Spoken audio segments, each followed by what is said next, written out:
തകർന്നു കിടക്കുന്ന ചെങ്ങന്നൂർ പാണ്ഡവൻപാറ കല്ലുവരമ്പ് കാട്ടിൽപ്പടി റോഡിലൂടെയുള്ള യാത്ര ദുരിതമാകുന്നു. 4 വർഷം മുമ്പ് കിഫ്ബി ശുദ്ധജല പദ്ധതിക്ക് വേണ്ടി പൈപ്പിടാൻ കുഴിയെടുത്ത ശേഷമാണ് റോഡ് തകർന്നത്. പാണ്ഡവൻപാറ കല്ലുവരമ്പ് കാട്ടിൽപ്പടി റോഡ് തകർന്നു കിടക്കാൻ തുടങ്ങിയിട്ട് വർഷങ്ങളായി.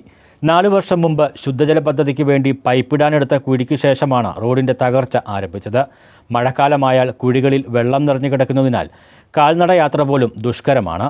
പൂപ്പള്ളി അരമന റോഡുകളിലൂടെ MC റോഡിലേക്ക് കടക്കാനും കല്ലുവരമ്പ് വഴി ബഥേൽ ത്രിവേണി സ്റ്റോർ റോഡിലെത്തി MC റോഡിലേക്ക് കടക്കുവാനും ഉള്ള എളുപ്പവഴിയായതിനാൽ ഒട്ടേറെ യാത്രക്കാർ ഈ വഴിയാണ് ആശ്രയിക്കുന്നത്.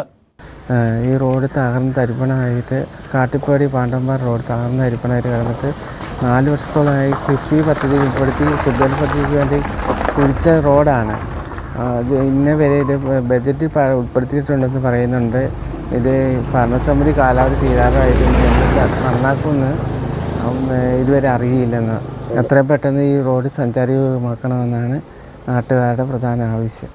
ഇരുചക്ര വാഹന യാത്രികരും സ്കൂൾ ബസ് ഉൾപ്പെടെ നിരവധി വാഹനങ്ങളുമാണ് ഇതുവഴി കടന്നു പോകുന്നത്. റോഡ് തകർന്നത് മൂലം ഏറെ ബുദ്ധിമുട്ട് അനുഭവിക്കുന്നത് ഇരുചക്ര വാഹന യാത്രികരാണ്. കുണ്ടും കുഴിയും നിറഞ്ഞ റോഡിലൂടെയുള്ള യാത്ര തങ്ങളുടെ വാഹനങ്ങൾക്ക് കേടുപാട് വരുത്തുന്നുണ്ടെന്ന് ഇവർ പറഞ്ഞു. ഇതിനോട് ചേർന്ന് കിടക്കുന്ന കല്ലുവരമ്പ് മാലക്കടവ് റോഡും തകർന്നു കിടക്കുകയാണ്. തോടിന്റെ വശത്തുകൂടി പോകുന്ന റോഡായതിനാൽ അപകടങ്ങൾ ഇവിടെ പതുങ്ങിയിരിക്കുകയാണ്. സംരക്ഷണ ഭിത്തി പോലും ഇല്ലാത്ത ഇവിടെ വാഹനയാത്രികർക്ക് ഏറെ ബുദ്ധിമുട്ട് സൃഷ്ടിക്കുന്നുണ്ട്.